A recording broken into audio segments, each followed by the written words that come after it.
আমি যতবার বাজারে যাই ততবারই চা পান করি। আমি যতবার বাজারে যাই ততবারই চা পান করি। আমি যতবার তোমাকে দেখি ততবারই পাগল হয়ে যাই। আমি যতবার তোমাকে দেখি ততবারই পাগল হয়ে যাই। তো এরকম বাংলা বাক্যে যদি যতবার ততবার থাকে তাহলে আমরা ইংরেজিতে কিভাবে ট্রান্সলেট করবো একটু দেখে নেই। আমি যতবার বাজারে যাই ততবারই চা পান করি। যতবার ততবার। আমি তোমাকে যতবার দেখি ততবারই পাগল হয়ে যায়। তো যতবার ততবার, দুটি বাক্যতে যতবার এবং ততবার কমন কমন আছে।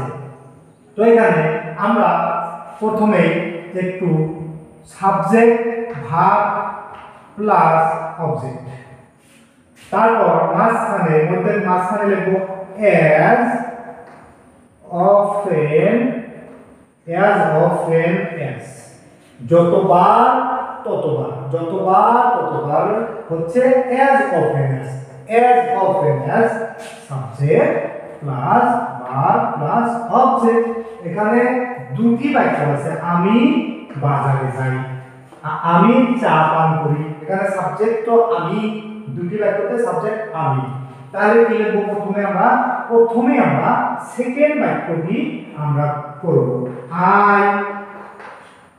I take tea.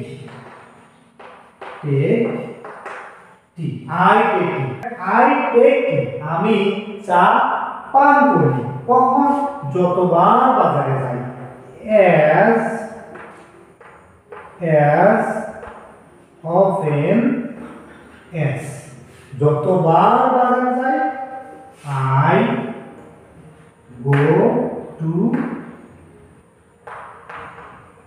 I go to market. আমি যতবার বাজারে যাই ততবার চা পান করি। আমি তোমাকে যতবার দেখি ততবারই পাগল হয়ে যাই। এখানে প্রথমে আমরা সেকেন্ড বাক্যের দ্বিতীয় বাক্য, এখানে দুইটি বাক্য দেওয়া আছে, আমরা দ্বিতীয় বাক্যটি আগে করার চেষ্টা করব। I become crazy. মানে হচ্ছে পাগল। আমি I become crazy as often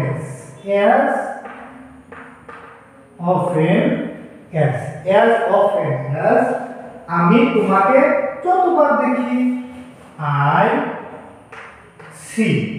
I see you, আমি তোমাকে যতবার দেখি আমি পাগল হয়ে যাই। তো এরকম বাংলা বাক্যে যদি তোমরা যতবার ততবার থাকে তাহলে তোমরা এরকম কিন্তু হাজারো সেন্টেন্স স্পোকেন ইংলিশে তোমরা নিজেরাই বানাতে পারবে এবং নিজেরা প্র্যাকটিস করতে পারবে।